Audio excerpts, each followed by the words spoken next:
কে কার জন্য আটকাইবে? আপনার কারো জন্য কেউ আটকায় না। আমি আবারও বলছি, শেষ কথা, কিশোর যুবক মনে রাখো, স্বার্থপর এই দুনিয়া এত যান্ত্রিক দুনিয়া, এখন এত কঠিন বাস্তবতা যে আপনজনরাও ব্যস্ত, যার কারণে তুমি যদি নিজে নিজে নষ্ট হইয়া চরিত্রহীন হইয়া যাও, উচ্চা গইল্লা গন্ধ ছোটে, তোমারে কেউ টাইনা ধরবে, কেউ ফিরাইব, এই টাইম কারো হাতে না।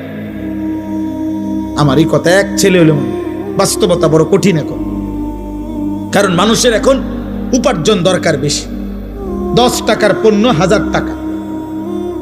মানুষ, আমরা আগে পুরা বাড়ি, মনে করেন আমাকে মুরব্বীরাও বলবেন, আমরাও তো ছোটবেলায় দেখছি, পুরা বাড়ি বাপ চাচা জেডা প্রত্যেকের ঘরের মানুষ যদি মিলে 30 জনও হয়, 40 জনও হয়, তো পুকুরের কোনা বাথরুম নাকি ওইখানে তো পুরা বাড়িওয়ালারা গেছে না? তাহলে আগে তো এভাবে জরুরত ছাড়ছে, কিন্তু এখন 6টা রুম 6টা বাথরুম। কথা বলে না?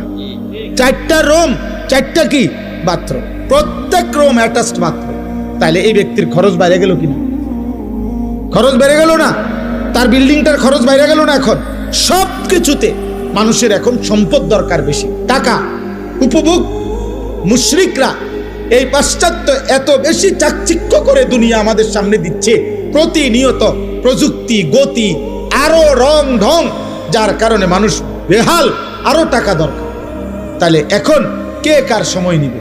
এই জন্য বাবা আজকে 15 দিন না, আজকে 1 বছরও বাপে জানে না তার ছেলে যে 1 ওয়াক্ত নামাজ পড়ে। এবারও সময় নেই।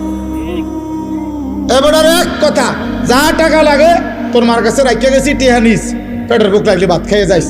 এবার তোর মতো করে তুই বড় হ আব্বা, তুই মানুষ হ, নইলে জানোয়ার হ, নয় নারী দেখ, নয় ছবি দেখ, নয় জিনা কর, বেবিচার কর, মদ খা, নয়তো জুয়া খেল, অসৎ বন্ধুদের সাথে, তোর চুল তোর মতো, তোর চেহারা তোর মতো, কিসের আল্লাহ, কিসের খোদা, কিসের নবী, কিসের রাসূল, তোর মতো তুই যা।